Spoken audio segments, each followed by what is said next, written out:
Step 6, you need to meet all your micronutrient needs. And we'll talk only about the micronutrients, we're talking vitamins and minerals here, that tend to be an issue for people on plant-based diets. So B12, iron, zinc, calcium, vitamin D, and iodine. And we'll just do a very quick slide on each to give you a quick summary of what you need to know about. And in Becoming Vegan, both of the books, we created this thing called the Vegan Plate. And if you follow this guide, you'll meet your needs for all of these micronutrients. So first of all, vitamin B12. Number one, plant sources are not very reliable sources of vitamin B12, although there are some exceptions. For example, seaweed contains both inactive and active B12. And when you dry seaweed, you tend to convert some of the active B12 into inactive B12. And inactive B12 can actually take up residence on B12 receptor sites, preventing real B12 from getting in there. And they can actually contribute to a functional B12 deficiency in that regard. Now, chlorella and AFA, which is a blue-green algae, may have more usable true B12, but the studies are in the very early stages and done on 1 or 2 people, and so we can't say yet that these are just rely on these things only and you'll be fine. You still need to, even if you're using those, I would still take a supplement as well. Fermented foods and organic vegetables are not reliable sources of B12. Now, in Indonesia, they've confirmed that they have reliable B12 in their tempeh, but they don't use clean stainless steel vats to produce their tempeh like we do in North America or Europe. So we can't rely on things like that for B12. Mushrooms, some may be sources, especially if they're grown on human manure, but generally we want to wash them well, and we'll wash a lot of the B12 off. Internal production is insufficient because most of our production of B12 happens in the large intestine. We can absorb a little bit, but most of the absorption happens in the small intestine.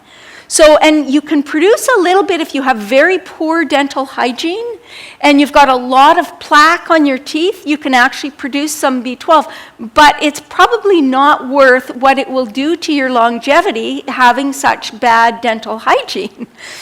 So B12 production, is just not something you can rely on in the human body. So our stores in adults might last 2 or 3 years, but I've seen people become deficient in 6 months.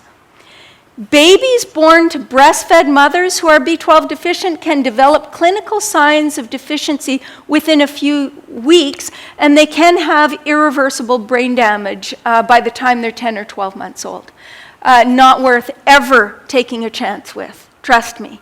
I've seen too many court cases and babies taken away from parents and all of these things. Please be sure to get a reliable source of B12 in your diet. How much do you need? 4 micrograms a day in 2 or more servings of fortified foods. At least 25 to 250 micrograms a day from supplements if you're doing daily supplements, and 1,000 to 2,500 micrograms if you're doing it once or twice or 3 times a week. Okay? So what about iron and zinc? Most studies actually show adequate iron and zinc status in vegans. As a matter of fact, vegans eat more iron than what non-vegetarians eat, but it's just less absorbable. And so there are some ways we can improve the absorbability. One is to eat vitamin C with our iron-rich foods. So when you have iron-rich foods like beans, you've got red peppers in your dish.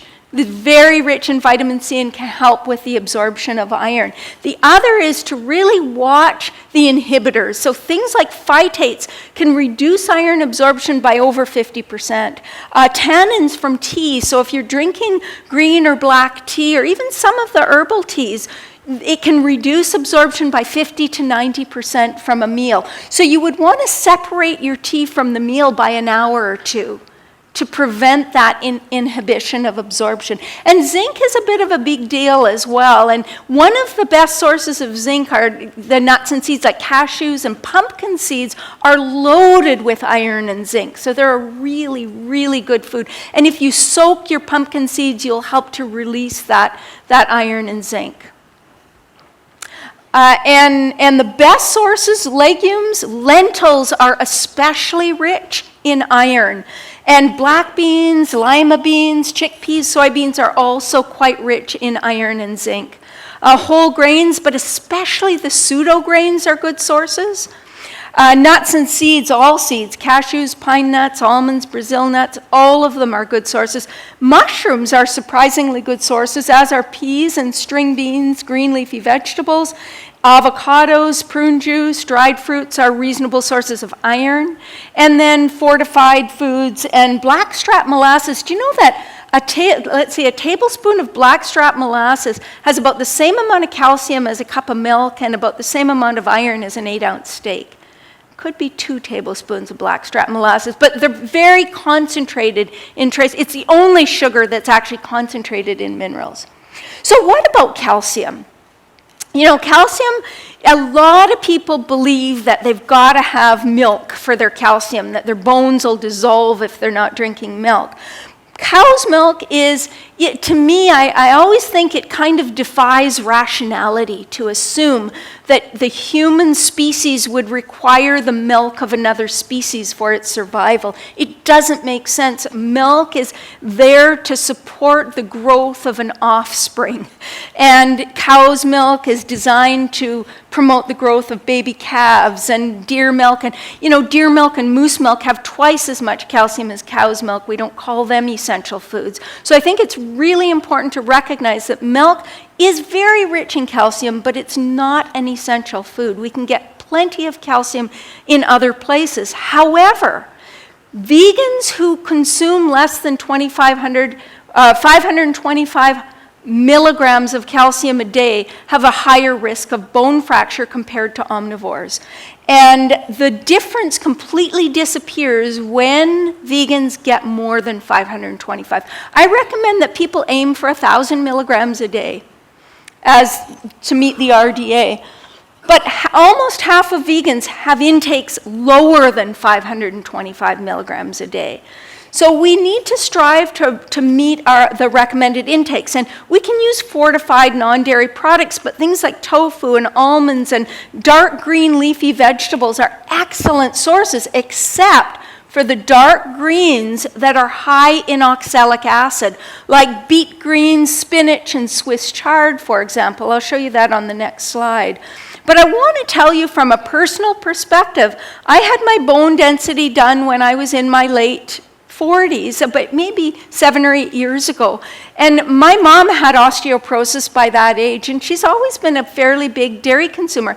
And my bone density was so high, it was 2.5 standard deviations above norm for my age. They couldn't even plot it on the charts. They put an arrow at the top of the chart and said, go figure, I've been vegan for 25 years. And the doctor said, you know, your bones are made of steel, but it's because I've been really conscious of calcium and vitamin D, but it's also because I keep giving my bones a signal to stay strong by doing weight-bearing exercise on a daily basis.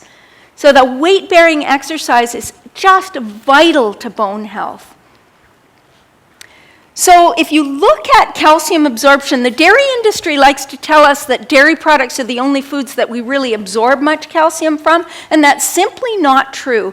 We get about 32% of the calcium from dairy products, but we get about the same from tofu made with calcium. We get about 27% from legumes and soy milk. We get 40% plus from the low oxalate dark greens like broccoli and kale and Chinese greens and turnip and mustard greens. However, we get less than 20% from the spinach, beet greens, and Swiss chard, which are very high in oxalates. And the oxalates bind to these, to the minerals like calcium, making them unavailable. We get about 5 or 10% from most of these foods. And if you eat a salad that has kale and broccoli in it and also spinach, the spinach doesn't inhibit the absorption of the calcium from the kale and broccoli. And spinach is a wonderful food. It provides a lot of nutritional value, so we still want to be consuming those foods. So vitamin D, few plant sources are reliable sources of vitamin D. We need, our RDA is 600 to 800 IUs per day. Many experts suggest 1,000 to 2,000. And the other thing to mention is vitamin D2 and D3. If you're taking small amounts like 1,000 or 2,000 IUs, there's really no difference in absorption from the plant versus the animal source vitamin D. And you can get vitamin D vegan style now as well. If you live below the 33 degrees latitude, on cold winter days, you won't produce vitamin D. If you live where I live, which is in Kelowna in Canada, well, it's probably more like October to March or November to, depending on the year. But we don't make vitamin D at all during those months. And so we do need to be really conscious of that and make sure we have a source of vitamin D. And finally, iodine. The RDA for iodine is 150 micrograms. The upper limit is 1,100. And vegans often have suboptimal iodine status. I think it's really important to recognize that this can be an issue for people, especially health-conscious people who are trying not to use iodized salt. You know, they're trying to lower their sodium intake. And so you need to make sure you have a daily source of iodine. It's a really important nutrient. And so what can we use? We can use seaweed, but the amounts in seaweed are variable. So we need to be just conscious of that. And, you know, plants grown in iodine-rich soil are also sources, but I think seaweed is a good source, or using a supplement, an iodine supplement.